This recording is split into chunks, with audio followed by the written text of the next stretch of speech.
আচ্ছা, তো আমাদের আজকে হচ্ছে এই অধ্যায়ের সেকেন্ড ক্লাস, ঠিক আছে? নিউটনের বলবিদ্যার দ্বিতীয় ক্লাস আজকে। তো দ্বিতীয় ক্লাসের যে টপিকটা আমাদের সেটা হচ্ছে ঘর্ষণ বল। তোমরা ক্লাস 9 10 ঘর্ষণ পড়ে আসছো, ঠিক আছে? ঘর্ষণ নিয়ে আসলে এত কিছু বলার নাই।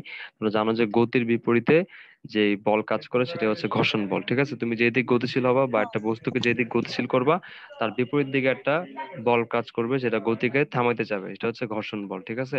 আর ঘর্ষণ বলটার উৎপত্তি হচ্ছে মেনলি তোমার একটা তলের উপর দিয়ে যখন আরেকটা তল চলার চেষ্টা করে, তখন হচ্ছে ওই দুইটা তলের মধ্যে কিছু অবশ্যই কি থাকে বলতো, এরকম খাঁজ কাটা টাইপের থাকে, মানে একটা এবড়ো থেবড়ো একটা অংশ থাকে, ঠিক আছে? যেমন ধরো তুমি ভাবতেছো যে তুমি একটা এরকম, ধরো একটা কাচের একটা টেবিল, ঠিক আছে? ধরো একটা কাচের টেবিল। এখন সে কাচের টেবিল এর উপরে দিয়ে তুমি যখন একটা বক্সকে, ধরো একটা কাঠের একটা বক্স, তুমি যখন ওটাকে এভাবে টেনে নিয়ে যাবা, তখন কি হবে বলতো, একটু পিচ্ছিল পিচ্ছিল লাগবে, মানে তোমার বেশি একটা কষ্ট হবে না টানতে। আর যখন তুমি সেই বক্সটাকে তোমার বাসার যে ফ্লোর, ধরো ফ্লোরটা হচ্ছে ইয়ার করা, টাইলসের করা, তো ওইখান দিয়ে তুমি যখন নিয়ে যাবা তখন কিন্তু কষ্টটা আরেকটু বেশি হবে, ঠিক না? তুমি যখন ওই বক্সটাকে যখন তুমি রাস্তার পিচ ঢালাই যে রাস্তা আছে ওইখান দিয়ে তুমি যখন টান দিয়ে নিবা, তখন দেখবা আরেকটু বেশি কষ্ট হবে। সো একই বক্সকে তুমি তিন জায়গা দিয়ে টানতেছো, মানে তিনটা তল দিয়ে উপর টানতেছো, এবং তিনটা তলে কিন্তু ডিফারেন্ট ডিফারেন্ট কষ্ট তোমার হচ্ছে। তো এখানে দেখো, এই যে একটা তলের উপর দিয়ে তুমি যে আরেকটা তল দিকে তুমি গতিশীল করার চেষ্টা করতেছো, তোমার কিন্তু তুমি যেদিকে গতিশীল করার চেষ্টা করবে তার বিপরীত দিকে একটা বাধার সৃষ্টি হচ্ছে, ঠিক আছে? এবং এই বাধাটাই বলা হচ্ছে তোমার ঘর্ষণ বল, ঠিক আছে? আচ্ছা, তো দেখো ঘর্ষণ বলের যে বেসিক সেটা তো আমরা জানলাম। এখন বিষয়টা হচ্ছে, তার মানে ঘর্ষণ বলটা কিন্তু সম্পূর্ণভাবে তুমি যেই তলের উপর দিয়ে একটা বস্তুকে গতিশীল করতেছো সেই তলের উপাদান এবং যাকে তুমি গতিশীল করতেছো তার উপাদানের উপর নির্ভর করতেছে, ঠিক আছে? তো ঘর্ষণ বল এর যে ধর্মটা সেটা সম্পূর্ণভাবে ডিপেন্ড করে বস্তুর উপাদানের উপর, ঠিক আছে? তো এখানে দেখো সম্পূর্ণ এখানে একটা সংজ্ঞা দেওয়া আছে যে যখন একটি বস্তু অপর একটি বস্তুর সংস্পর্শে থেকে চলতে থাকে, মানে তুমি যদি একটা তলের উপর দিয়ে তুমি যদি আরেকটা তলকে এভাবে গতিশীল করার চেষ্টা করো, মানে সংস্পর্শে রেখে যদি তুমি গতিশীল করার চেষ্টা করো, তখন হচ্ছে ওই বস্তু দুটার স্পর্শ তলে গতির বিপরীতে একটা বাধার উৎপত্তি হয়, এবং সেই বাধাটাই বলতেছি আমরা ঘর্ষণ বল, ঠিক আছে? এবং দেখো এখানে একটা জিনিস করা আছে সুন্দর, সেটা হচ্ছে এই যে দেখো এটা হচ্ছে বক্সের তল, আর এটা হচ্ছে যে বক্সটা যার উপর রাখা আছে। এবার দেখো তো, এই যে সবুজ কালারের যে তলটা সেটা, আর কাঠের যে বক্সটা, এই কাঠের তলের মধ্যে দেখছো জুম করলে কি দেখা যাচ্ছে? অনেক এবড়ো থেবড়ো। আমাদের কাছে মনে হচ্ছে না জিনিসটা প্লেন, একদম একদম সুন্দর, কি সুন্দর প্লেন, তার উপর আরেকটা সুন্দর প্লেন আছে, ঠিক না? আসলে কিন্তু এমন না। তুমি যদি একদম ভালো করে জুম করো বা চিন্তা করো, দেখবা যে আসলে একদম গভীরে গেলে কিন্তু জিনিসটা একদম মসৃণ না। এখানে কি আছে বলতো, এবড়ো থেবড়ো খাঁজ আছে। বুঝতে পারছো? মানে একদম তুমি যদি একদম আণুবীক্ষণিক যে যন্ত্র আছে ওগুলো দিয়ে যদি টেস্ট করো, দেখবা যে ভিতরে একদম জুম করলে কি হবে বলতো, এরকম এবড়ো থেবড়ো অংশ পাবা, মানে হচ্ছে খাঁজ টাইপের, ঠিক আছে? এই খাঁজ গুলোর জন্য হচ্ছে তোমার কি হয় বলতো, গতিশীল হওয়ার সময় এবার বাধা পায়। বুঝতে পারছো? ক্লিয়ার? যেমন দেখো তোমার রাস্তা কিন্তু চাইলেই হচ্ছে ওইরকম সিমেন্ট দিয়ে সুন্দর করে মসৃণ করতে পারতো, ঠিক না? বাট কেন রাস্তা পিচ ঢালা করে? কারণ হচ্ছে পিচ ঢালা করার কারণে কি হয়, ওই যে তোমার রাস্তার মাঝখানে এরকম খাঁজ থাকে, ঠিক না? ওই তোমার পিচ ঢালার কারণে পাথর গুলা, হুম হুম। ঠিক আছে, এরকম ওই তোমার আলকাতরার যে প্রলেপ ওটা মাঝখানে এরকম খাঁজ থাকে। খাঁজ থাকলে হয় কি, তোমার গাড়ির টায়ার গুলো কিন্তু একদম প্লেন না। গাড়ির টায়ারের মধ্যে কিন্তু এরকম তোমার গ্রিপ টাইপের, মানে খাঁজ খাঁজ কাটা থাকে, ঠিক আছে? কারণ কি, ওই গাড়ির টায়ার আর এই যে রাস্তা এর মধ্যে গ্রিপ করা লাগে। কারণ কি, দেখো তুমি ধরো গাড়ির স্পিড অনেক বেশি চাও, এখন তার জন্য তুমি ধরো রাস্তার ঘর্ষণ কমাই দিলা, স্পিড যত বেশি হবে তুমি যখন ব্রেক করবা, ব্রেক করলে কিন্তু কি হবে বলতো, গাড়িটা পিছলা চলে যাবে, ঠিক না? এটা কিন্তু এভাবে থামবে না সহজে। তো বিষয়টা হচ্ছে কি, ঘর্ষণ বলকে আমরা জানি 9 10 আমরা কি পড়ছিলাম ক্লাস 9 10 যে ঘর্ষণ বল হচ্ছে নেসেসারি ইভিল, ঠিক না? প্রয়োজনীয় উপদ্রব, মানে এটা তুমি চাইলেই এটাকে একদম মানে কমায় ফেললেও তোমার লাভ নাই, কারণ এটা তোমার আবার দরকারও। বেশি হলেও সমস্যা, আবার না থাকলেও সমস্যা, ঠিক আছে? কারণ ঘর্ষণ বল না থাকলে তুমি ব্রেকিং করতে পারবা না, ঠিক আছে? আর অনেক ধরনের জিনিস হবে না আর কি ঘর্ষণ বল না থাকলে, ঠিক আছে? তো এইগুলো নিয়ে আমি এত ডিটেলস আলোচনা করবো না, ঠিক আছে? কারণ আমি শর্টকাট ক্লাস করতেছি, শর্টকাটই পড়বো। তো ঘর্ষণ কয় ধরনের আছে? 4 ধরনের আছে সাধারণত। একটা স্থিতি ঘর্ষণ। স্থিতি ঘর্ষণ মানে কি, এই যে তুমি এই বক্সটাকে যে তুমি বক্সের উপর রেখে দিছো, মানে এই বক্সটাকে যে তুমি একটা তলের উপর রেখে দিছো, তাহলে এটা কিন্তু স্থির আছে, মানে বক্সটা এটার উপর স্থির। তো স্থির যে আছে, কেন স্থির আছে বলতো? অনেকগুলো কারণ আছে, আর তার মধ্যে একটা কারণ হচ্ছে এখানে একটা ঘর্ষণ বল কিন্তু কাজ করতেছে, কারণ এই তলের একটা ঘর্ষণ বলের কারণে কিন্তু এই বক্সটা এখান থেকে সরতেছে না, অন্য জায়গায় যাচ্ছে না, ঠিক আছে? তো স্থিতিকর্ষণের বিষয়টা আমি তোমাকে ক্লিয়ার করি। দেখো, ধরো এটা একটা তল, ধরো এটা মাটি, ঠিক আছে? মাটির উপর তুমি একটা বক্স রাখছো। তো এই বক্সটার ওজন কাজ করবে হচ্ছে ভূমির একদম খাড়া নিচের দিকে, ঠিক আছে? ভূমির দিকে খাড়া নিচের দিকে এটা ওজন কাজ করবে। আর তুমি কিন্তু জানো যে প্রত্যেক ক্রিয়ারই একটি সমান এবং বিপরীতমুখী প্রতিক্রিয়া আছে, এটা হচ্ছে নিউটনের তৃতীয় সূত্র, ঠিক আছে? তাহলে দেখো তো ওজনের বিপরীতে কি করবে বলতো? এই যে তুমি যেই তলের উপরে বস্তুটা রাখছো, সেই তল কি করবে? যেহেতু তলের উপরে ওজন, দেখো তো এই বক্সটার যে ওজন সেটা কি এই তলের উপরে প্রয়োগ হচ্ছে না বলতো? বক্সটার যে ওজন সেটা কি তলের উপরে প্রয়োগ হচ্ছে। তার মানে তলের উপরে একটা অ্যাকশন ফোর্স কি, ওয়েট, ঠিক না? তাই তোমাকে এই বাক্সটাকে তল কি করবে বলতো? একটা রিয়াকশন ফোর্স দিবে না উপরের দিকে? বুঝতে পারছো বিষয়টা? এই তলটাকে হুম। বাক্সটা ওজন দিচ্ছে, মানে ওজনের মাধ্যমে একটা বল দিচ্ছে। তো তলও কি করবে? একটা রিয়াকশন ফোর্স দিবে উপরের দিকে। So, ওই রিয়াকশন ফোর্সটার নাম দিচ্ছি আমরা হচ্ছে আর, ঠিক আছে? এবং এই বাক্সটা স্থির থাকে কেন? কারণ হচ্ছে তোমার বাক্সটা যতটুকু ওজন ততটুকুই প্রতিক্রিয়া বল কার থেকে আসে? এই ফ্লোর বা এই তল থেকে আসে, ঠিক আছে? যার কারণে বস্তুটা স্থির থাকে। আচ্ছা, এখন স্থিতিকর্ষণ কেন? এটা স্থির আছে, ভালো কথা। এখন ধরো ধরো একটা বাক্স, ঠিক আছে? বাক্সটাকে তুমি যদি একটা আঙ্গুল দিয়ে, একটা সুতা দিয়ে যে আংটা বানাও, আংটা বানায় তুমি যদি একটা আঙ্গুল দিয়ে টান দাও, এটা কি সামনে আসবে এমন কোনো কথা আছে বলো তো? বাক্সটা হালকা হইলে তোমার একটা আঙ্গুল দিয়ে টান দিলে আসতে পারে, বাট বাক্স যদি ভারী হয় তখন কি তুমি টান দিলে এটা মানে আসবে এমন এমন কোনো গ্যারান্টি আছে? নাই। একটা মিনিমাম কিন্তু একটা ফোর্স লাগবে, যার জন্য এই বাক্সটা গতিশীল হবে, বুঝতে পারতেছো? তুমি একটা যে কোনো একটা বল দিয়ে টান দিবা আর এটা গতিশীল হয়ে যাবে, এটা কি সম্ভব বলতো? বুঝতে পারতেছো? এটা কিন্তু কমন সেন্স যে হুম। তুমি না। তুমি হচ্ছে একটা যে কোনো বল দিলে কিন্তু এটা গতিশীল হবে না। কারণটা কি? কারণ হচ্ছে তুমি যখন একটা ফোর্স দিবা, ফোর্স দিয়ে যখন তুমি এটাকে ডান দিয়ে গতিশীল করার চেষ্টা করবা, তখন এই তলের ঘর্ষণ বল কি করবে? এটাকে বাম দিকে উল্টা দিকে একটা বল দিবে, ঠিক আছে? এবং সেই বলটা হচ্ছে আমাদের কি ঘর্ষণ বল। এবং ঘর্ষণ বলকে এখানে আমরা এফ এস দিয়ে প্রকাশ করতেছি। কেন? স্ট্যাটিক ফ্রিকশন, মানে স্থিতি ঘর্ষণ। কেন? কারণ আমরা যে বলটা দিচ্ছি ওটার জন্য বস্তুটা কি হচ্ছে না, গতিশীল হচ্ছে না। কেন বলতো?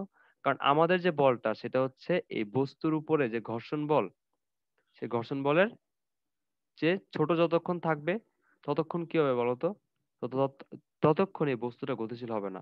মানে এই তলটা এই বস্তুটার উপরে যতটুকু মানে ম্যাক্সিমাম, খেয়াল করো, ম্যাক্সিমাম যতটুকু ঘর্ষণ বল অ্যাপ্লাই করতে পারবে, সেই ম্যাক্সিমাম যতটুকু ঘর্ষণ বল এই তলটা বস্তুটার উপরে অ্যাপ্লাই করতে পারবে, তার চেয়ে তুমি যদি কম বল দিয়ে এটাকে টানো, তাহলে বস্তুটা কি সামনে আগাবে? আগাবে না, কারণ ঘর্ষণ বলই বেশি। তুমি যদি একটা ফোর্স অ্যাপ্লাই করো, যে ফোর্সটা হচ্ছে এই যে সর্বোচ্চ ঘর্ষণ বল তার চেয়ে একটু বেশি, তখনই কি হবে? বস্তুটা গতিশীল হওয়া শুরু করবে। বুঝতে পারছো বিষয়টা? ক্লিয়ার? হুম। আচ্ছা, তাহলে আহ যতক্ষণ পর্যন্ত না এটা গতিশীল হবে ততক্ষণ যে ঘর্ষণটা কাজ করতেছে সেই ঘর্ষণটার নাম দিচ্ছি আমরা কি? স্থিতি ঘর্ষণ। বুঝতে পারছো? যতক্ষণ বস্তুটাকে তুমি টানতেছো একটা বলের মাধ্যমে এবং বস্তুটা গতিশীল হচ্ছে না, বস্তুটা স্থির আছে, ততক্ষণ যে ঘর্ষণ বলটা কাজ করতেছে তাকে আমরা বলতেছি এফ এস বা স্ট্যাটিক ফ্রিকশন, ঠিক আছে? বা স্থিতি ঘর্ষণ। আর বুঝতে পারতেছো যে এখানে এই প্রতিক্রিয়া বল আর ওজনের কোনো এফেক্ট নাই। কেন? কারণ এরা তো অন্যদিকে, এরা হচ্ছে উল্লম্ব বরাবর কাজ করতেছে। নিচের দিকে ডাব্লিউ, উপরের দিকে হচ্ছে প্রতিক্রিয়া বল, এবং যেহেতু দুইটা সমান, তাহলে ডাব্লিউ আর হচ্ছে রিয়াকশন ফোর্স এই দুটো একটা একটাকে কি করতেছে? নিউট্রাল করে দিচ্ছে। এদের হিসাব বাদ, এরা একটা একটা কি করতেছে? নিউট্রাল করে দিচ্ছে। আর যতক্ষণ পর্যন্ত না তুমি এই ম্যাক্সিমাম যে ঘর্ষণ বল তার চেয়ে একটু বেশি বল প্রয়োগ না করবো, ততক্ষণ এই বস্তুটা স্থির থাকবে।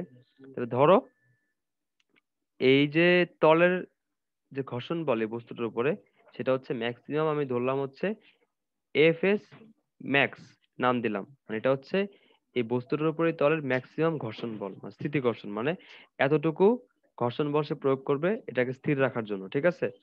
তাহলে যতক্ষণ পর্যন্ত না তোমার যে বাহ্যিক বলটা সেটা এটার সমান অথবা তার ছোট আছে, ছোট থাকলে তো এটা আগাবেই না, এবং সমান হলে কি হবে বলতো? সমান হলে কিন্তু আগাবে না, কারণ সমান হলে এটা একটা একটা কি করবে? নিউট্রাল করে দিবে, ঠিক আছে? তাহলে এতটুকু এই কন্ডিশনে এই এফএস টা কি? স্থিতিকর্ষণ। ক্লিয়ার আমার কথাটা? বুঝতে পারছো? আচ্ছা, বুঝতে পারছো, তুমি বুঝতে পারছো। এবং যখনই তুমি এই স্থিতি ঘর্ষণ মানে ম্যাক্সিমাম যে ঘর্ষণটা আছে তার চেয়ে যখন তুমি বেশি ঘর্ষণ বল দিবা তখনই এটা গতিশীল হওয়া শুরু করবে। এবং এটা যখন গতিশীল হওয়া শুরু করবে তখনও কিন্তু ঘর্ষণ বল বজায় থাকবে। তখনও কিন্তু ওই যে এই ঘর্ষণ বলটা কিন্তু কাজ করবে, এবং তখন আমরা এটা নাম দিব কি, এফ কে, মানে কাইনেটিক ফ্রিকশন। মানে যখন একটা বস্তু গতিশীল থাকে তখন যে ঘর্ষণ বলটা কাজ করে তাকে বলে গতি ঘর্ষণ। ঠিক আছে, তাহলে এই ছিল তোমার স্থিতি ঘর্ষণ এবং গতি ঘর্ষণের কনসেপ্ট। ঠিক আছে, তারপর আছে তোমার আবর্ত ঘর্ষণ, তারপর হচ্ছে তোমার প্রবাহী ঘর্ষণ। তো আবর্ত ঘর্ষণ এবং প্রবাহী ঘর্ষণের সঙ্গে আমরা দেখবো একটু পরে। তার আগে দেখো একটা চার্ট দেওয়া আছে, চার্টটা কি দেখো, ওই যে আমি একটু আগে যেটা বললাম না, যেটা আমি এতক্ষণ অ্যানালাইসিস করলাম, সেটাই কিন্তু এখানে বলা আছে। দেখো, 0 থেকে 100 নিউটন বল পর্যন্ত, মানে 100 নিউটন বল পর্যন্ত তোমার এই ব্লকটি কি স্থির আছে। তাহলে দেখো তো যতক্ষণ পর্যন্ত স্থির আছে ততক্ষণ কি ঘর্ষণ কাজ করবে। এবং দেখো যখন তুমি কোনো বল প্রয়োগ করতেছো না, খেয়াল করো, তুমি যখন কোনো বল প্রয়োগ করো নাই তখন কোনো তোমার কি ঘর্ষণও নাই। আর যখন তুমি বল প্রয়োগ করা শুরু করবা, মানে গতিশীল করা শুরু করবা, তখনই ঘর্ষণ কাজ করবে। ঠিক আছে, দেখো তো যখন তুমি বল প্রয়োগ করো নাই তখন দুইটা বল কাজ করতেছে, কি কি, একটা হচ্ছে তার ওজন, আর একটা হচ্ছে কি তার রিয়াকশন, এবং একটা এটার ইকুয়াল, তাই এটা কি স্থির আছে, তখন কিন্তু ঘর্ষণের কোনো প্রশ্ন উঠে না। আর যখন তুমি এভাবে ডান দিকে এটাকে গতিশীল করার চেষ্টা করবা তখনই ঘর্ষণ বলের উদ্ভব হবে, এবং সেটা কি বাম দিকে। আর তুমি যদি বাম দিকে বল প্রয়োগ করতে তাহলে ঘর্ষণ বল কোন দিকে অ্যাপ্লাই হইতো, ডান দিকে। ঘর্ষণ বলের কিন্তু নির্দিষ্ট কোনো দিক নাই, তুমি যেদিকে বল প্রয়োগ করবে সেটার উপরে ঘর্ষণ বলের দিকটা নির্ভর করবে। ঠিক আছে, গেল। তো দেখো তো 100 নিউটন বল পর্যন্ত কিন্তু এই বস্তুটা স্থির। তাহলে একদম 100 নিউটন বলের পরে 101 নিউটন বলের জন্য কি হয়ে গেল, এটা আস্তে আস্তে গতিশীল হওয়া শুরু করলো। তাহলে ওই যে ম্যাক্সিমাম যতটুকু বলের জন্য এটা স্থির আছে, ওই যে তোমার ম্যাক্সিমাম ঘর্ষণ বল, ওটা কি বলতেছে আমরা, সীমাস্থ ঘর্ষণ। ঠিক আছে, এবং তার চেয়ে একটু বেশি বল দেওয়া শুরু করলে ওটা চলতে শুরু করবে, এবং সেটাকে আমরা বলতেছি চল ঘর্ষণ বা গতি ঘর্ষণ। ঠিক আছে, এই হচ্ছে কথা। এগুলো আমরা অলরেডি বলে ফেলছি এবং সংজ্ঞা টঙ্গাও দিয়ে দিছি, যে কোন তলে অপরটি তলের সংস্পর্শে থেকে যখন তলটির সাপেক্ষে গতিশীল হওয়ার চেষ্টা করে গতিশীল হতে পারে না, ঠিক আছে, তখন যেই ঘর্ষণ বলটা কাজ করে তাকে স্থিতি ঘর্ষণ বলে। আর সীমাস্থ ঘর্ষণ তো বুঝতে পারছো, যে ওই ম্যাক্সিমাম মানে সর্বোচ্চ স্থিতি ঘর্ষণের সর্বোচ্চ যে মানটা, তাকে বলতেছি আমরা সীমাস্থ ঘর্ষণ, কারণ তার চেয়ে একটু বেশি বল দিলে কি সেটা গতিশীল হয়ে যাবে। ঠিক আছে, আর তার চেয়ে কম যে হইলে এটা স্থির থাকবে।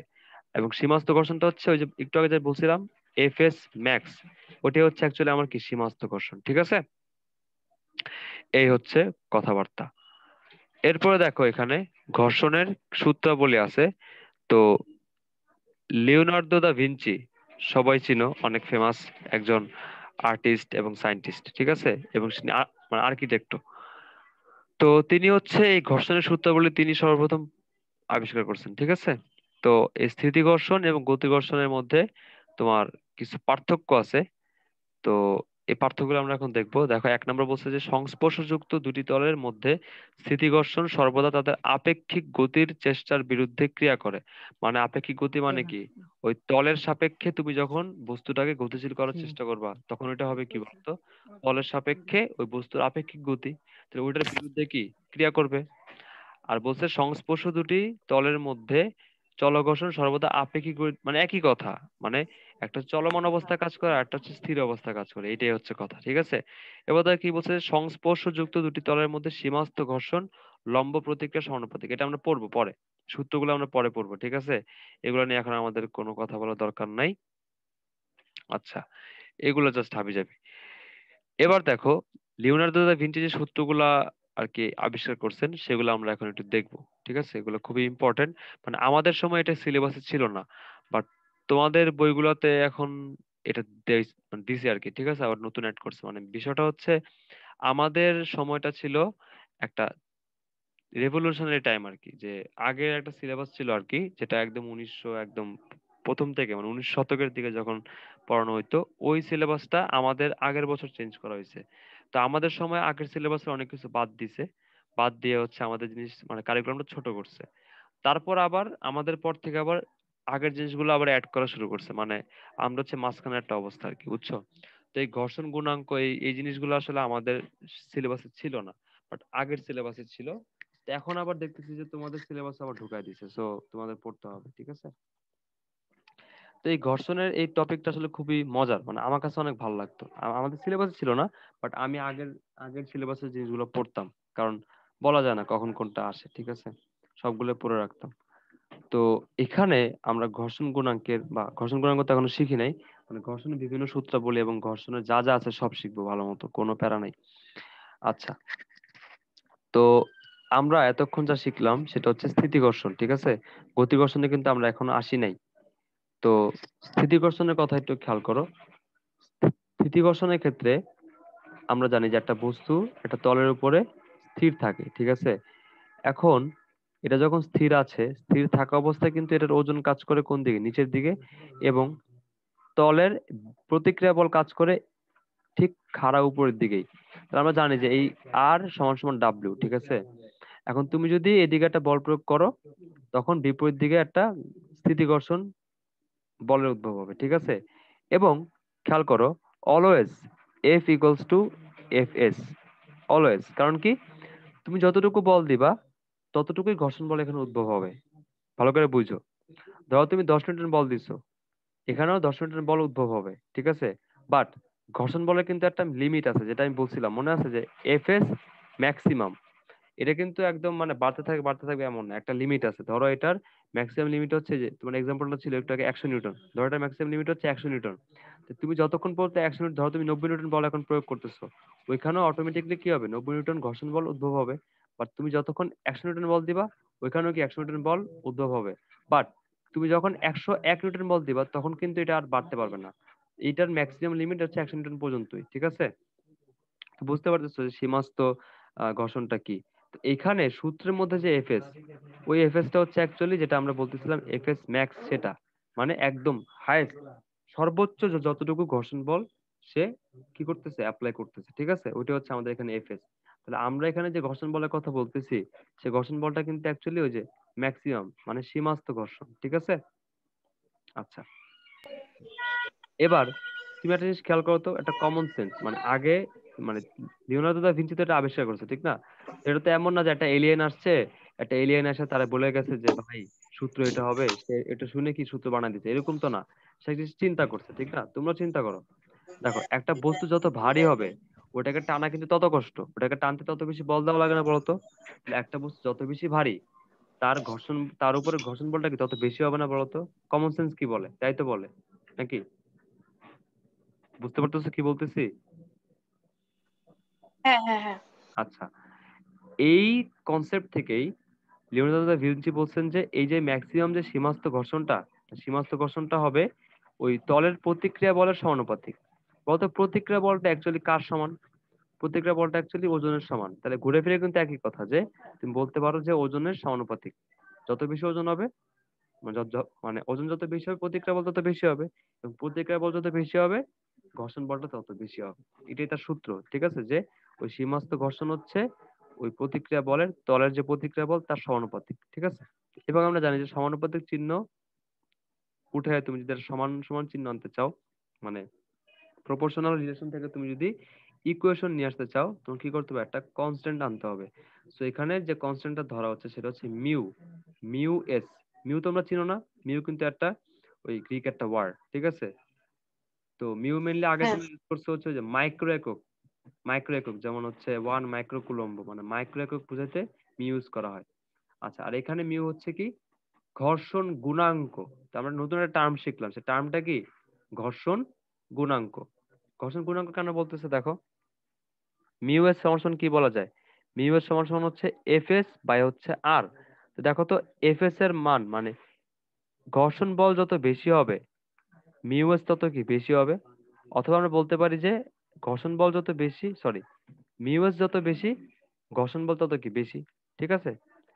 তো মিউ এসটা হচ্ছে অ্যাকচুয়ালি বস্তুর উপাদানের একটা প্রপার্টি বা ধর্ম, যে ঘর্ষণ গুণাঙ্ক, মানে এটাকে ঘর্ষণ গুণাঙ্ক নামকরণ করেছে। মানে মিউএস এর মান যত বেশি হবে, মানে ঘর্ষণ গুণাঙ্ক যত বেশি হবে, ওইটা তত বেশি ঘর্ষণ বল প্রয়োগ করবে। বুঝতে পারছো? ক্লিয়ার? সূত্র কি শিখলাম আমরা, F S equals to mu S into R. এখন তুমি বলবো যে এস কেন ইউজ করা হচ্ছে, এস কেন, স্ট্যাটিক, মানে আমরা এখনো কিন্তু বস্তুটা গতিশীল ধরি নেই। আমরা ধরে নিচ্ছি যে ওই যে সীমাস্থ মান, মানে সর্বোচ্চ যতটুকু বল প্রয়োগ করা হইলে এটা স্থির থাকে, ওই অতটুকু হচ্ছে আমাদের এখানে এফএস, ঠিক আছে। গতি ঘর্ষণ কিন্তু আমরা পরে পড়বো, আমরা এখন আমরা শিখতেছি কি স্থিতি ঘর্ষণ। আপনারা কি বুঝতেছেন দুজনে? জি রেসপন্স? ভাইয়া। নাবিল বুঝতেছে? নাবিল কই আছে নাকি নাই? হ্যাঁ ভাই আছি। বুঝতেছো পড়াগুলা? হ্যাঁ। আচ্ছা, তো একটু বোরিং লাগতে পারে জিনিসগুলা, মানে এই স্বাভাবিক ঘর্ষণ বলের জিনিসগুলা অনেকের কাছে ভালো লাগে না, বোরিং লাগতে পারে, বাট না বুঝলে বলবা, ঠিক আছে। আচ্ছা, তো এখন তাহলে আমরা কি শিখলাম, একটা সূত্র শিখলাম যে সীমাস্থ ঘর্ষণ মানে স্থিতি ঘর্ষণ ইকুয়ালস টু মিউ ইন্টু আর, এবং যেহেতু এটা সীমাস্থ মানে স্থিতি ঘর্ষণ, তাই এটা হচ্ছে স্থিতি ঘর্ষণ গুণাঙ্ক বলে এটাকে। আচ্ছা, ভালো কথা। এরপরে তোমার আমরা শিখবো হচ্ছে গতি ঘর্ষণ। আচ্ছা, গতি ঘর্ষণ জিনিসটা আমরা একটু ড্রামাটিক্যালি শিখবো, ঠিক আছে। এখানে কি হবে যাবে জিনিসপত্র দেওয়া আছে। সীমাস্থ ঘর্ষণ কোণ, সীমাস্থ ঘর্ষণের ক্ষেত্রে অবিলম্বে প্রতিক্রিয়া লব্ধি বল পাওয়া যায়, তাকে লম্ব প্রতিক্রিয়া বল বলে। আচ্ছা, দেখো এখানে হচ্ছে তারা মানে এটা আসলে লাগে না, বাট তারা একটা এক্সট্রা জিনিস শিখাইছে, সেটা হচ্ছে কি, ধরো এই যে বস্তুটা, এই বস্তুটার উপর একটা ঘর্ষণ বল কাজ করতেছে, স্থিতি ঘর্ষণ, সেটা হচ্ছে বাম দিকে এফ এস, এবং উপরের দিকে একটা এই তলের প্রতিক্রিয়া বল কাজ করতেছে। দেখো তো এই প্রতিক্রিয়া বলটা কে দিচ্ছে? এই তল দিচ্ছে। আর ঘর্ষণ বলটাও কে দিচ্ছে? তলই দিচ্ছে। তাহলে তল কিন্তু actually দুইটা প্রতিক্রিয়া বল দিচ্ছে, একটা হচ্ছে এই আর, আর এটা হচ্ছে ঘর্ষণ বল। তাহলে এই দুটো লব্ধি তুমি বের করতে পারবা। এই দুটো লব্ধি ধরা হচ্ছে তোমার এস, আর কিছুই না, এটা জাস্ট নতুন একটা জিনিস ধরছে। এই দুটো লব্ধি হচ্ছে এস। তাহলে এস কি হবে বলতো? এস হবে তোমার root over R square plus F S square, ঠিক না? তো বলতো এফ এস মানে আমরা কি শিখলাম একটু আগে? এফ এস কি? এফ এস হচ্ছে মিউ এস ইন্টু আর, বুঝতে পারছো? তাহলে তুমি যদি এখান থেকে আর স্কোয়ার কমন নাও, তাহলে কি হবে? One plus mu S square হবে। তুমি যদি রুট ওভারটা চলে মানে উঠায় দাও, তাহলে কি হবে? R into root over one plus mu S square, বুঝতে পারছো? এটা কিন্তু আলাদা কিছুই না, জাস্ট একটা লব্ধি বল ধরা হয়েছে, সেটা হচ্ছে কি ঘর্ষণ বল আর প্রতিক্রিয়া বলের লব্ধি। লব্ধি কেন বের করে? এটা যেহেতু সমকোণে আছে, তাই এদের অবশ্যই মানটা হবে কি বলতো? রুট ওভার এটার স্কোয়ার প্লাস এটার স্কোয়ার। তো মান বসাই দিচ্ছে, অঙ্ক হয়ে গেছে, মানে অঙ্ক না মানে সূত্র হয়ে গেছে নতুন। এটা কিন্তু মুখস্থ করার দরকার নাই, এটা কিন্তু তুমি যে কোনো সময় বের করতে পারবা। বুঝতে পারছো? ক্লিয়ার? হ্যাঁ হ্যাঁ। আচ্ছা, এইবার হচ্ছে এই যে তোমার ঘর্ষণ বল এফ এস আর হচ্ছে প্রতিক্রিয়া বল আর, তো এদের লব্ধি হচ্ছে কি এস। ভালো কথা, তোমরা তো ভেক্টর পড়ছো। তো লব্ধি যে কোনো একটা ভেক্টরের সাথে একটা কোণ উৎপন্ন করে, ওটা তুমি কি ধরো? থিটা ধরো। তো এখানেও সেম, তুমি কি করতেছো, এই যে প্রতিক্রিয়া বল আর, আর এর সাথে এই লব্ধিটা যে কোণ উৎপন্ন করছে তাকে তুমি ধরতেছো ল্যামডা, এবং এই ল্যামডাটাকে বলা হচ্ছে ঘর্ষণ কোণ, নতুন টার্ম, ঠিক আছে। ফ্রিকশন অ্যাঙ্গেল বা ঘর্ষণ কোণ কি বলতো? ঘর্ষণ কোণ হচ্ছে এই যে ঘর্ষণ বল আর প্রতিক্রিয়া বল এদের লব্ধি প্রতিক্রিয়া বলের সাথে যে কোণ উৎপন্ন করে তাকে বলা হচ্ছে কি ঘর্ষণ বল। কথা ক্লিয়ার? তাহলে দেখো তো আমরা কি শিখছি। আমরা শিখছি হচ্ছে mu S equals to F S divide by R, ঠিক না? কারণ যেহেতু F S equals to mu S into R, তাহলে আমরা মিউ আরটাকে এই পাশে নিয়ে আসলে ভাগ হয়ে যাবে। তাহলে মিউ এস ইকুয়ালস টু কি হচ্ছে? এফ এস বাই আর, বুঝতে পারতেছো? ক্লিয়ার? তাহলে আমরা বলতে পারি mu S equals to F S by R. তাহলে বলো তো, তুমি হুম। যদি এই লব্ধি বলের সাপেক্ষে এই এফ এস আর আর কে প্রকাশ করো, তাহলে কি হবে দেখো তো? যেই দিকের সাথে কোণ ধরছো সেই দিকের উপাংশ মানে লব্ধির উপাংশটা কি হবে দেখো তো? এস কস ল্যামডা হবে। আর যাই দিকের সাথে তুমি থিটা ধরো নাই সেটা কি হবে? এস সাইন ল্যামডা হবে, বুঝতে পারতেছো? এটা লব্ধি। এই দুইটা লব্ধি যেহেতু এস, তাহলে এই দুইটা অ্যাকচুয়ালি কি এই লব্ধির দুইটা উপাংশ ধরা যায়, বুঝতে পারছো? এবং উপাংশের মানটা কি হবে বলতো? তুমি যেহেতু আর এর সাথে ল্যামডা ধরছো, তাহলে যাই যেই দিকের সাথে তুমি কোণ ধরো সেই দিকের উপাংশটা কি হয়? কস থিটা গুণ হয়। আর যে দিকের সাথে তুমি কোণটা ধরো না সেই দিকের সাথে মানে ওই দিকের যে উপাংশ সেটা কি হয়? সাইন হয়, ঠিক না? তাহলে এফ এস ইকুয়ালস টু কি বলতে পারো তুমি? এফ এস ইকুয়ালস টু বলতে পারো এস সাইন ল্যামডা। আর এর জায়গায় তুমি কি রাখতে পারো? এস কস ল্যামডা। তো দেখো তো এস আর এস কাটাকাটি যায়, কাটাকাটি কি থাকে? Mu S equals two tan lambda. বুঝতে পারছো? ক্লিয়ার কথা? এটা কিন্তু নতুন সূত্র যে ঘর্ষণ গুণাঙ্কের হুম। সাথে ঘর্ষণ গুণাঙ্কের সাথে ঘর্ষণ কোণের সম্পর্ক, এটা কিন্তু খুবই ইম্পর্টেন্ট। এটা হচ্ছে কি ঘর্ষণ গুণাঙ্কের সাথে হুম ঘর্ষণ কোণের সম্পর্ক। তো আমরা কিন্তু সবগুলো ডিরাইভেশন শিখছি, মানে কই থেকে আসছে, আমি কিন্তু মুখস্থ করাচ্ছি না। কারণ কি, কখনোই মুখস্থ ডাইরেক্ট মুখস্থ করার চেষ্টা করো না, এই জিনিসটা মানে বেশি দিন স্থায়ী হয় না, এবং না বুঝে মুখস্থ করলে কোশ্চেন ঘুরে দিলে হ্যাঁ পারা যায় না। তো ডিরাইভেশন গুলো সবসময় মাথায় রাখবা। এটা এমন না যে তুমি মেডিকেলে পড়বা তাই তোমার অ্যাডমিশন দেওয়া লাগবে ইঞ্জিনিয়ারিং এর, এটা সেট করা দরকার নেই। কারণ এইচএসসি এখন যথেষ্ট কঠিন করে। আমাদের ব্যাচ থেকে, মানে 18 ব্যাচ থেকে এইচএসসি কঠিন করা শুরু করছে। ঠিক আছে, 17 পর্যন্ত সহজ ছিল, আমাদের সময় থেকে কোশ্চেন খুবই কঠিন করে। বিশেষ করে ফিজিক্সের কোশ্চেন ঘুরায় পেঁচায় দেয়, বুঝছো? এই জন্য এরকম ভালো করে ডিরাইভেশন গুলো, মানে এই এক একটা থিওরি কি এবং একটা সূত্র কই থেকে আসছে, এগুলো প্রমাণ কি, ঠিক আছে, সবকিছু পড়তে হবে। আচ্ছা, বলতো আমরা এতক্ষণ কি কি শিখলাম বলতো? এতক্ষণ যা যা শিখছি সব কিন্তু নতুন, এগুলো 9-10 ছিল না। এগুলো কিন্তু ইন্টারে কলেজে কিন্তু নতুন শিখতেছে, ঠিক আছে? প্রথমে আমরা কি শিখলাম বলতো?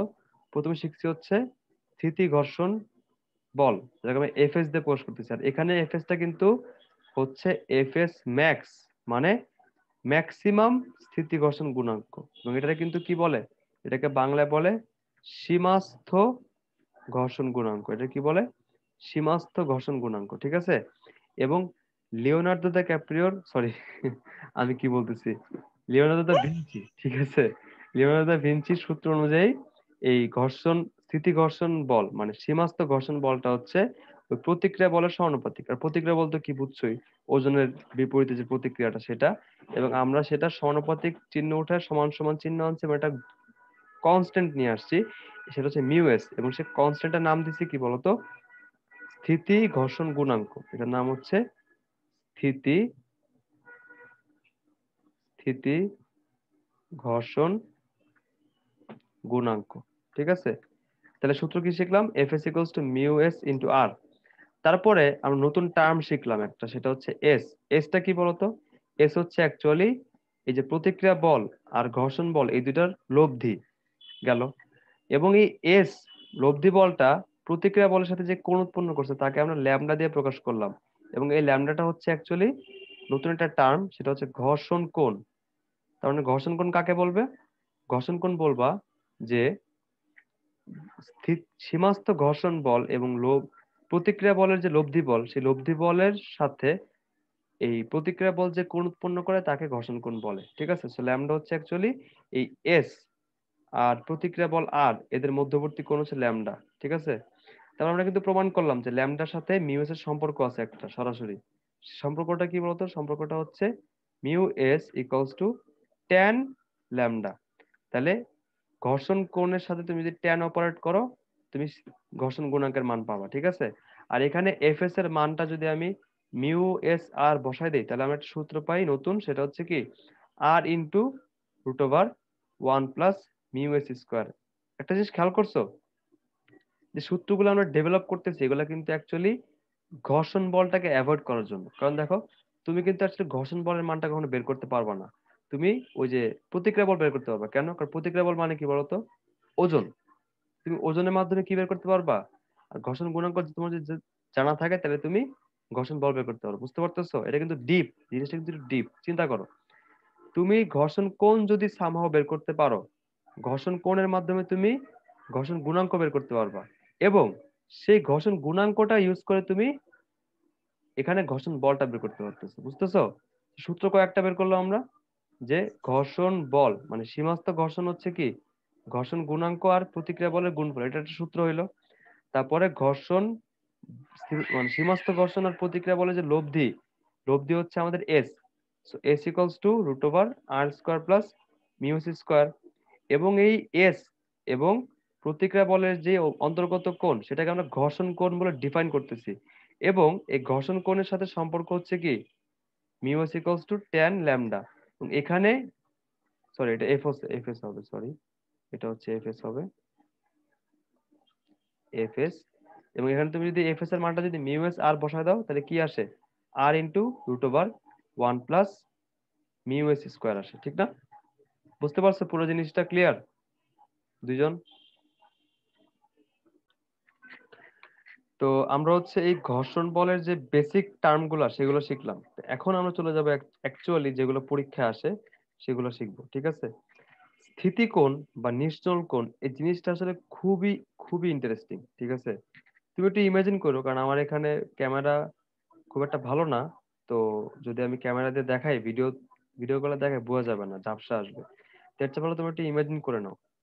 ধরো তোমার কাছে যে ফোনটা আছে, ঠিক আছে, তুমি তোমার ফোনটা কি করলা, এরকম বিছানার মধ্যে তোমার বইয়ের উপরে রাখছো, ঠিক আছে? ধরো তোমার এটা বই, আর বইয়ের উপরে তুমি তো মোবাইলটা রাখছো, ঠিক আছে? এখন তুমি কি করলা, আস্তে আস্তে বইটাকে উপরের দিকে উঠাইলা, ঠিক আছে? তুমি কি করলা, আস্তে আস্তে বইটাকে উপরের দিকে উঠাইলা। বলো তো, তুমি যখন এই বইটাকে যখন উপরে উঠানো শুরু করবা, তখন কি ফোনটা পড়বে? বলো তো, যখন শুরু করবা না তখন না। কি পড়বে না? তুমি খেয়াল করবা, তুমি যদি আস্তে আস্তে বইটাকে উপরের দিকে উঠাও, দেখবা হঠাৎ করে ফোনটা পড়ে যাবে কিছুক্ষণ। মানে এমন না যে তুমি আহ এটা এরকম ধাপ করে তুমি কি করছো, মানে উঠাই দিছো, এরকম না। আমি কি বলছি, আস্তে আস্তে উঠাবা। এই ধরো তোমার বই, ঠিক আছে, বইয়ের উপরে তোমার মোবাইলটা আছে, তুমি কি করতেছো, এই বিছানার সাপেক্ষে কি করতেছো, আস্তে আস্তে এটাকে উপরের দিকে উঠাচ্ছ। তুমি খেয়াল করে দেখবা যে উপরে যখন তুমি উঠাচ্ছ, একটা সময় গিয়ে দেখবা যে মোবাইলটা নিচের দিকে পড়া শুরু করছে, ঠিক না? তুমি আরো উপরের দিকে উঠলে কি হবে, নিচের দিকে পড়ে যাবে গড়ায় গড়ায়, ঠিক না?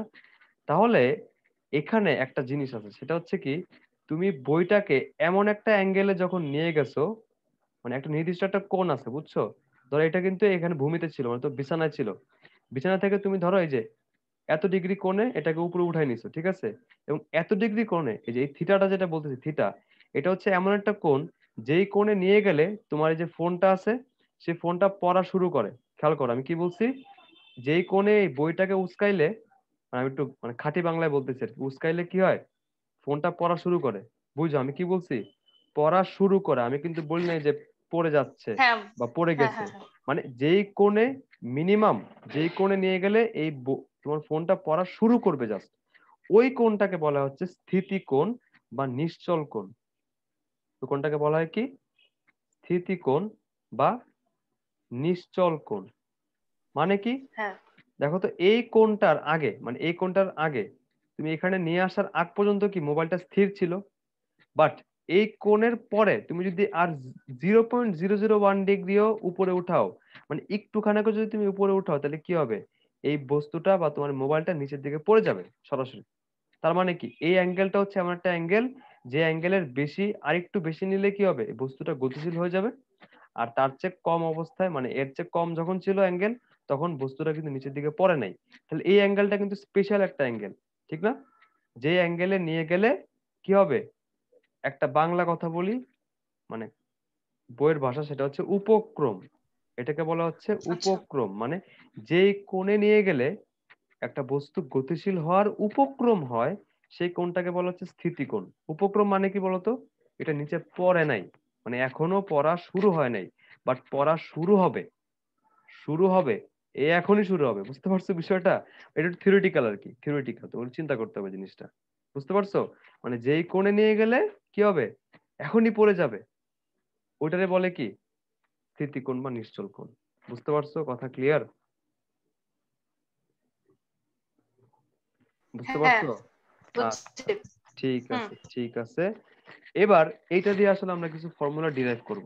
খেয়াল করো, ধরো এই ছিল তোমার ভূমি, আর এই ভূমির সাপেক্ষে তুমি কি করছো, ভূমির সাপেক্ষে তুমি একটা, তো মানে ওই যে আমাদের বইটা, ধরো এটা তোমার বিছানা, আর বইটাকে তুমি কি করছো, এই এতটুকু উপরে উঠাইছো, মানে এই এত কোণে উচকাইছো, ঠিক আছে? তো এটা তোমার থিটা। এবং এই কোণ পর্যন্ত বইটা কিন্তু গতিশীল হয় নাই, স্টিল, স্টিল এখনো কিন্তু বইটা কি আছে, স্থির আছে। বাট এর চেয়ে একটু বেশি নিলে কি হবে, বইটা নিচের দিকে পড়ে যাবে। তাহলে দেখো তো, অ্যাকচুয়ালি একটু আগে তুমি যে স্থিতি ঘর্ষণটা শিখছিলা, এটা কি ওইরকমই না জিনিসটা? বলতো যে ওই যে ম্যাক্সিমাম যতটুকু ঘর্ষণ বল সে দিতে পারতেছে, তার চেয়ে একটু বেশি বল প্রয়োগ করলে কি হচ্ছে বলতো, এটা গতিশীল হয়ে যাচ্ছে। জিনিসটা কি টাইপ অফ ওইরকম না বলতো? এখানেও কিন্তু এরকমই হচ্ছে যে ওই কোণের বেশি নিলেই কি হচ্ছে বলতো, এটা নিচের দিকে পড়া শুরু করে দিচ্ছে, মানে গতিশীল হওয়া শুরু করতেছে। বুঝতে পারছো কথাটা ক্লিয়ার? তাহলে তুমি একটা জিনিস চিন্তা করো, তার মানে এই এত ডিগ্রি কোণের জন্য এই ঘর্ষণ বলটা কি করতেছে, এটাকে স্থির রাখতে পারতেছে। বুঝতে পারছো? ঘর্ষণ বলটা এটা স্থির রাখতে পারতেছে, বাট এর চেয়ে বেশি কোণে নিয়ে গেলে কি হচ্ছে, এটা আর এটাকে স্থির রাখতে পারতেছে না। কথা বুঝতে পারছো? ক্লিয়ার? হ্যাঁ। আচ্ছা, এবার দেখো এই যে বস্তুটা, এই বস্তুটার ওজন কোন দিক কাজ করবে বলতো? একদম খাড়া নিচের দিকে। কোন দিক কাজ করবে? খাড়া নিচের দিকে। এবং ওজনকে তুমি কি ধরলা? ডাব্লিউ ধরলা। আচ্ছা, তুমি কি দেখতে পারতেছো? মানে আমি একটু ছোট করে রাখতেছি, তোমরা কি মানে ফোনের স্ক্রিনে ক্লিয়ারলি দেখতে পারতেছো জিনিসগুলা, এই থিটা ডাব্লিউ হ্যাঁ। এগুলো, নাকি একটু বড় করে রাখবো? না না, বোঝা যাচ্ছে। আচ্ছা ঠিক আছে, ধন্যবাদ। এবার দেখো এই বস্তুটার উপরে এই যে তল, তলের যেই প্রতিক্রিয়া বল সেটা কোন দিকে হয় বলতো? প্রতিক্রিয়া বল অলওয়েজ কোন দিক কাজ করে? তলের উপর লম্ব বরাবর কাজ করে, ঠিক না? প্রতিক্রিয়া বল অলওয়েজ কোন দিক কাজ করে? তলের লম্ব বরাবর। এখন প্রথমে ওই ক্ষেত্রে ভূমিতে ছিল তাই ভূমির সাথে লম্ব ছিল, বাট এখনো কি ভূমির সাথে লম্ব দিকে ক্রিয়া করবে বলতো? না, এখন কিন্তু তলের প্রতিক্রিয়া বল তলের লম্ব বরাবর ক্রিয়া করবে। আমার কথা কি বোঝা গেছে? এখন কিন্তু ওজনের দিকে কিন্তু এই প্রতিক্রিয়া বল নাই, প্রতিক্রিয়া বল কিন্তু এখন অন্য দিকে হয়ে হুম। গেছে। বুঝতে পারছো জিনিসটা? হ্যাঁ। আচ্ছা, এবার খেয়াল করো, তোমার যে ওজনটা, এই ওজনটা কিন্তু দুইটা উপাংশ হয়ে গেছে এখন। ওজনটার উপাংশ হয়ে গেছে তোমার দুইটা। খেয়াল করো, একটা হচ্ছে এই তল বরাবর নিচের দিকে, আর একটা হচ্ছে তলের লম্ব বরাবর নিচের দিকে। দুইটা উপাংশ, খেয়াল করছো? এই যে ওজনটা, এই তলের সাপেক্ষে তলের উলম্ব তল কোনটা বলো তো? এই যে এই আর যেদিকে সেদিকে।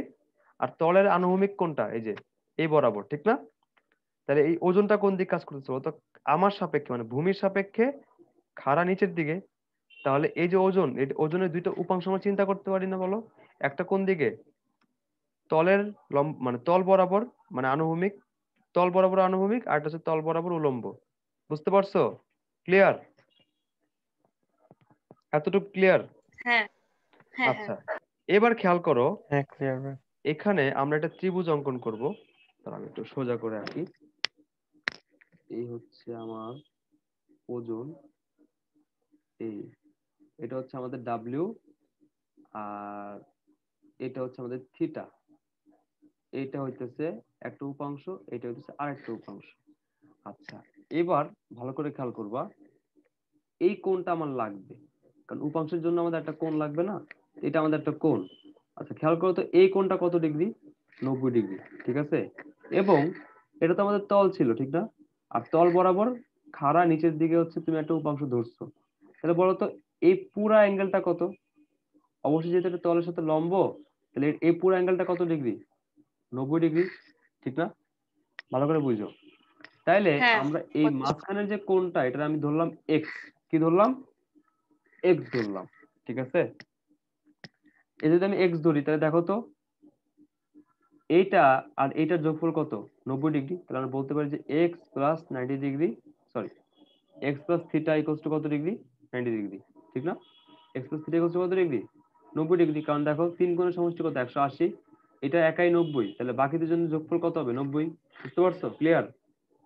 এটাকে আমি 1 নং সমীকরণ দিলাম। এবার দেখো এটা এক্স, এটা ধরলাম ওয়াই। তাহলে দেখো তো এক্স আর ওয়াই এর যোগফল কত হবে? 90 ডিগ্রি হবে না? কথা কি বোঝা গেছে? হুম হুম হুম। তুমি বুঝছি। যদি এবার এই দুটো সমীকরণ বিয়োগ করো, এগুলো কিন্তু বইয়ে দেওয়া নাই, ঠিক আছে? বিয়োগ করলে কি হবে? এক্স এক্স কাটাকাটি যাবে, 90 90 কাটাকাটি যাবে, কাটাকাটি গেলে কি হবে? Theta minus Y equals to 0। তার মানে থিটা ইকুয়ালস টু কি? ওয়াই, ঠিক না? তার মানে যেটা বোঝাচ্ছি সেটা হচ্ছে, এখানে একটা জ্যামিতি করছি, জ্যামিতি করে বুঝাই দিচ্ছি যে এই যে কোণটা, এই কোণটা কত হবে? থিটা হবে। বুঝতে পারছো? এটা যদি থিটা হয়, তাহলে আমাদের এই কোণটা কত হবে? থিটা, থিটা হবে। বুঝতে পারছো আমার কথা? ক্লিয়ার? এই যে জ্যামিতিটা করছি এই জন্যই, বোঝানোর জন্য যে কিভাবে অ্যাকচুয়ালি এই কোণটা আর এই কোণটা সেম হচ্ছে। কথা ক্লিয়ার? বোঝা গেছে? না বুঝতে পারলে আমি আরেকবার বুঝাই দিচ্ছি। এটাই কিন্তু আমি এখানে আঁকছি, কি দেখো। কথা বুঝি নাই। বললাম যে এই যে এইটাকে আমরা কি ধরছি? এটাকে ধরছি থিটা। আর এই যে উপরের যে অ্যাঙ্গেলটা, এটাকে আমি ধরছিলাম ওয়াই। বাট আলটিমেটলি আমরা কি দেখলাম বলো তো? কিছুই শো করতেছে না, মানে আপনার লেখা। আচ্ছা, নাবিলের অবস্থা কি? নাবিল হ্যাঁ আসতেছে তো আমার। আহ, আচ্ছা ঠিক আছে। কুইন, এখন আসতেছে লেখা, দেখো তো তুমি ক্লিয়ার করে আবার না দিচ্ছি। ভাইয়া লেখা আসে না, এমনি বইয়ের পেজই আসতেছে শুধু। আচ্ছা আচ্ছা, আচ্ছা আপনার কি ভাইয়া পেইড ইয়ে নাকি? না পেইড না তো, 40 মিনিট কিন্তু ওভার হয়ে গেছে তাহলে I think। 50 মিনিট হয়ে গেছে। হ্যাঁ মাঝে মাঝে এরকম বোনাস দেয় বুঝছো, হঠাৎ হঠাৎ এরকম 40 মিনিট ওভার দেয়, সমস্যা নেই। ভালো তো, আমাদের জন্য ভালো, আবার লিঙ্ক দেওয়া লাগলো না। আচ্ছা কুইন, হুম। কোনো মানে পাচ্ছ না কিছু? না আসতেছে না? আচ্ছা আমি সমস্যা নাই, আমি হচ্ছে এটা ক্লিয়ার করে দিচ্ছি। দেখো এখন দেখো তো আসছে কিনা, আসছে? না লেখা আসে না। আসছে?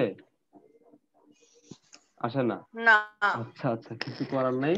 তাহলে এখন আমি আবার লিখি, তাহলে দেখি নতুন করে লিখলে আসে কিনা। লেখেন। দেখো তো আসে কিনা লেখা, আসে কিছু?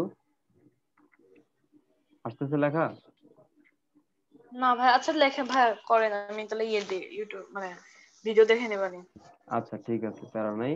তাহলে আমরা ওখানে চলে যাচ্ছি সরাসরি। আচ্ছা নাবিল তো বুঝতে পারছো, প্যারা নাই এটা। মানে কুইন তুমি একদম দোরগোড়ায় চলে গেছো বুঝছো, তুমি অলরেডি বুঝে গেছো, বাট এখন লেখা চলে যাওয়ার কারণে বুঝো না আর কি, সমস্যা নাই। আচ্ছা তাহলে নাবিল বুঝতে পারছো তো যে এই কোণটা যদি থিটা হয় তাহলে ওই কোণটা কত হবে, থিটা হবে, ঠিক আছে? তাই আমি এটা আবার আঁকতেছি। এবার এবার দেখো তো কুইন আসে কিনা, আসতেছে? কোন লেখা লেখা আসতেছে? না, আচ্ছা ঠিক আছে, তোমার জন্য আমি আমি দেখাই ছাড়বো কিভাবে। দেখি হোয়াইট বোর্ড, আমার লেখা আছে নাকি। আমি তোমাকে হোয়াইট কিছু বোর্ড দিয়ে দেখাবো, সমস্যা নেই। আচ্ছা। হোয়াইট বোর্ডে লিখি, দেখো আসে কিনা। হোয়াইট বোর্ডে আসার কথা। আচ্ছা দেখো তো হোয়াইট বোর্ডে আসতেছে লেখা, মানে কোনো আঁকা কি দেখা যাচ্ছে? হ্যাঁ এখন তো আসতেছে। আচ্ছা ঠিক আছে, চলবে, আমরা এখানে আবার দেখাচ্ছি, প্যারা নেই, কারণ স্টুডেন্টের প্রায়োরিটি সবার আগে, বাকি সব পরে। আচ্ছা তারপরে বুঝছো? তাহলে এবার আমরা বলো তো আমরা এখানে কি কি কাজ করছিলাম মনে আছে? এই কোণটাকে আমি কি ধরছিলাম, থেটা, ঠিক না? লাল সবুজের বাংলাদেশ। এরপর আমরা কি করছিলাম, নিচের দিকে খাড়া, নিচের দিকে ডাব্লিউ ধরছিলাম, আর তল বরাবর খাড়া উপর দিয়ে আমরা কি ধরছিলাম, প্রতিক্রিয়া বল, ঠিক না?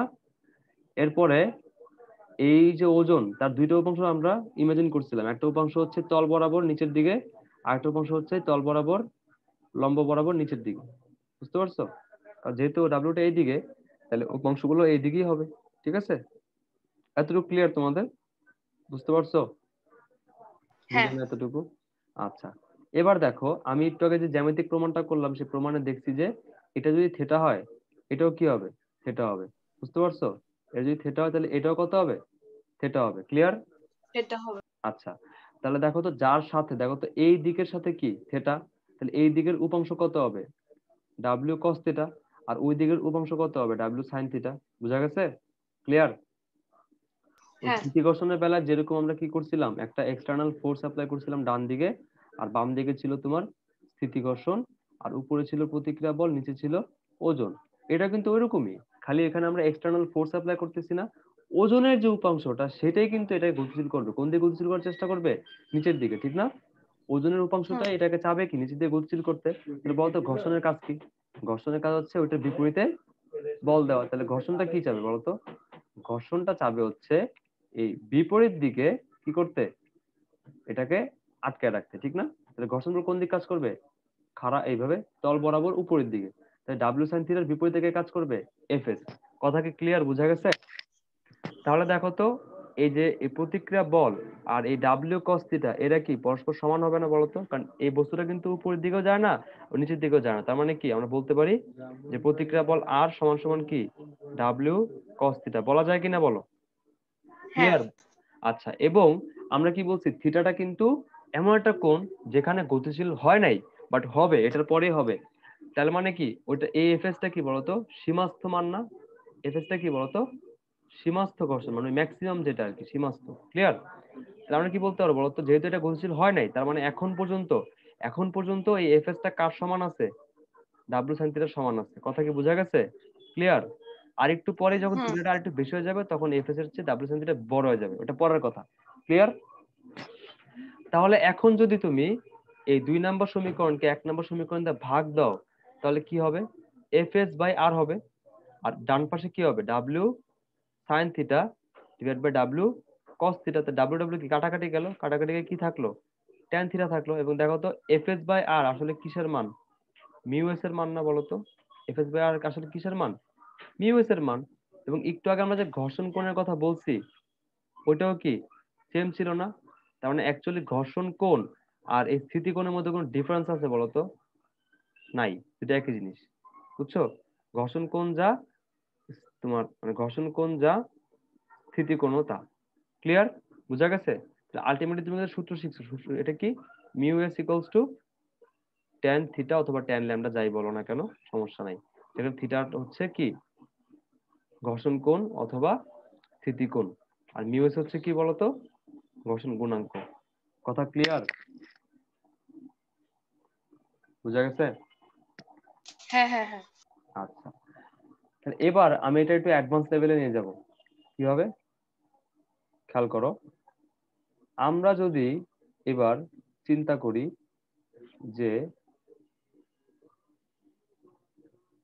এটা যে থিটা, এই থিটাটা হচ্ছে আমাদের নর্মাল থিটা না, ধরো এটা তোমার বিটা, ঠিক আছে, এটা হচ্ছে কি বেটা, মানে অন্য একটা কোণ। এবং এই বেটা কোণটা হচ্ছে আমাদের থিটার চেয়ে বড়, তার মানে কি ঘর্ষণ কোণের চেয়ে বড়, তার মানে এটা গতিশীল হবে। এটা কি হবে, গতিশীল হবে। কেন? কারণ এখন যে উপাংশটা পাবা ডাব্লিউ কস বিটা সেটা হচ্ছে তোমার ওই যে সীমাস্ত মান তার চেয়ে বড়, ঠিক না? এবং নিচে হচ্ছে কি ডাব্লিউ, মানে এই যে এদিকে ডাব্লিউ, খাড়া নিচের দিকে ডাব্লিউ, আর এদিকে ডাব্লিউ, সরি এটা ছিল সাইন, সরি এটা ছিল সাইন। এই বুঝতেছো তো নাকি? না বুঝতে বুঝলো? এটা হচ্ছে কি ডাব্লিউ কস, বুঝতেছো না? ডাব্লিউ কস বিটা, আর উপরে কি হবে আর। তাহলে এখন বলো তো একই জিনিস, আর সমান সমান কি হবে, ডাব্লিউ কস বিটা।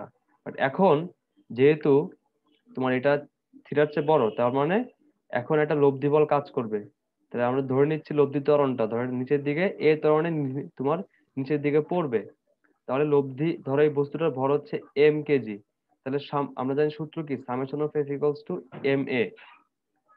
তাহলে তুমি যদি এখন নিচের দিকে প্লাস ধরো তাহলে উপরের দিক কি হবে মাইনাস, তাহলে ডাব্লিউ সাইন থিটা বি এটা পজিটিভ, আর এই যে এফ এস এটা কি নেগেটিভ, ঠিক আছে, ইকুয়ালস টু কি এম এ। তাহলে এর মানটা কি হবে বলতো, এর মানটা হবে W sine beta minus F S divide by M. এখন এই এফ এস এর মানটা ধরো তুমি জানো না, এফ এস সমান সমান কি বলতো, মিউ এস ইন্টু কি আর। ঠিক আছে, তোমার যদি মিউ এস দেওয়া থাকে তুমি সহজেই বের করতে পারবে কি হবে। ধরো তোমার এম দেওয়া আছে, তাহলে কি ডাব্লিউ মানে কি এম জি, তাহলে M G sine beta minus mu S into R. R মানে কি বলতো, আর মানে হচ্ছে অ্যাকচুয়ালি ডাব্লিউ কস বিটা, তাহলে মিউ এস ইন্টু কি হবে ডাব্লিউ কস বিটা হবে। বুঝতে পারছো? আর যখন যে মান দিবে সেগুলো তুমি ইউজ করে এখানে ত্বরণ বের করতে পারবা। এ ক্লিয়ার দুইজন, বুঝতে আচ্ছা। পারছো? হ্যাঁ হ্যাঁ হ্যাঁ। আচ্ছা, এবং তখন কিন্তু আবার এটা আমরা বলবো হচ্ছে গতি ঘর্ষণ, ঠিক আছে, ওগুলো আমরা পরে দেখবো, সমস্যা নাই। আর কি, আরেকটা জিনিস হচ্ছে ধরো এখানে মানে একদম ম্যাক্সিমাম যে লেভেল সেখানে তোমার যদি আমি নিয়ে যাই, ধরো এরকম সবচেয়ে কঠিন যেটা আর কি, এই গতি ঘর্ষণের মধ্যে সবচেয়ে কঠিন যেটা সেটা তোমাকে দেখাচ্ছি। ধরো এটা তোমার হচ্ছে একটা কোণ, ধরো আলফা, ঠিক আছে, এই একটা বস্তু, ধরো একটা গাড়ি বা একটা বস্তু যাই হোক একটা কিছু হইলে হইলো, ওটা তুমি কি করতেছো, এফ বলে উপরের দিকে টানতেছো। অবশ্যই তল বরাবর উপরের দিকে প্রতিক্রিয়া বল কাজ করবে, এবং ভূমির দিকে খাড়া নিচের দিকে ডাব্লিউ বল কাজ করবে, ঠিক আছে। এবং ডাব্লিউর উপাংশ থাকবে দুইটা, ডাব্লিউর উপাংশ থাকবে দুইটা, একটা হচ্ছে তল বরাবর নিচের দিকে, আর একটা হচ্ছে তল বরাবর, তলের লম্ব বরাবর খাড়া নিচের দিকে। এটা যদি আলফা হয় তাহলে এটাও কি আলফা হবে, তাহলে এটার উপাংশ হবে ডাব্লিউ কজ আলফা, এটা হবে ডাব্লিউ সাইন আলফা। এখন দেখো খেয়াল করো, এখানে তোমার লব্ধি বল মানে এই এফটা যদি এই ডাব্লিউ সাইন আলফার চেয়ে বেশি হয়, খেয়াল করো এফটা যদি ডাব্লিউ সাইন আলফার চেয়ে কি হয় বেশি হয়, তাহলে বস্তুটা গতিশীল হবে কোন দিকে, এফ এর দিকে, ত্বরণ হবে এফ এর দিকে। তখন দেখো ঘর্ষণ বল হচ্ছে ওই সুবিধাবাদী, যেদিক গতিশীল হবে তার বিপরীত দিকে সে কাজ করবে, ঠিক আছে। তার মানে যদি এই ডান দিকে গতিশীল হয় তাহলে ঘর্ষণ বল কোন দিকে কাজ করবে, এই নিচের দিকে কাজ করবে, সেটা বলে গতি ঘর্ষণ এফ কে। তাহলে আলটিমেটলি তুমি বলতে পারতেছো যে আর ইকুয়ালস টু অবশ্যই কার সমান হবে, ডাব্লিউ কজ আলফা। এটা নিয়ে কোনো আমার সমস্যা নাই। এবার দেখো এই দিকের যে বলগুলা, এগুলা নিয়ে তোমার কাজ করতে হবে কিভাবে, খেয়াল করো। তোমার লাগবে লব্ধি ত্বরণ, summation of F equals to কি এম এ। এখন তোমার কাছে তিনটা বল আছে, খেয়াল করো। একটা তোমার নিজের এক্সটার্নাল বল, একটা হচ্ছে ঘর্ষণ বল, আর একটা হচ্ছে ওজনের উপাংশ। তাহলে দেখো তো তুমি যদি এদিকটার প্লাস ধরো, তাহলে এগুলা কি মাইনাস হয়ে যাবে। তাহলে এফ মাইনাস এফ কে minus W sine alpha equals to কি হবে, এম এ হবে। বুঝতে পারছো? তখন তুমি এখান থেকে সহজেই এ ইকুয়ালস টু এই এফ মাইনাস এফ কে মানে কি হবে বলতো, এফ কে হবে mu k into R minus W মানে কি M G, M G sine alpha divide by M. আর মিউকের মানটা দেওয়া থাকবে, আর এর মানটা কি হবে, আর এর মানটা হচ্ছে এই যে ডাব্লিউ কজ আলফা মানে এম জি কজ আলফা। বুঝতে পারছো বিষয়টা? এরকম বিভিন্ন মান দেওয়া থাকলে তুমি এরকম অঙ্ক টঙ্ক করতে পারবা। হুম। ক্লিয়ার? যখন আমরা অঙ্ক প্র্যাকটিস করব তখন আমরা এটা দেখবো। এখন কি অঙ্ক কি আজকে দেখবো না নাকি থাক, আজকে এতটুকু থাকবে? আজকে এতটুকু থাকবে? এতটুকুই থাকুক। হ্যাঁ আচ্ছা, হ্যাঁ তুমি কিন্তু ভিডিও দেখে নিবা বাসায়, আর নাবিল তুমি কিন্তু বাসায় পড়বা, হ্যাঁ। ঠিক আছে? আমরা কিন্তু আগাচ্ছি আস্তে আস্তে, দুইটা ক্লাস কিন্তু হয়ে গেছে। নাবিল বুঝছো? হ্যাঁ ভাইয়া। নাবিল, আচ্ছা, আল্লাহ হাফেজ।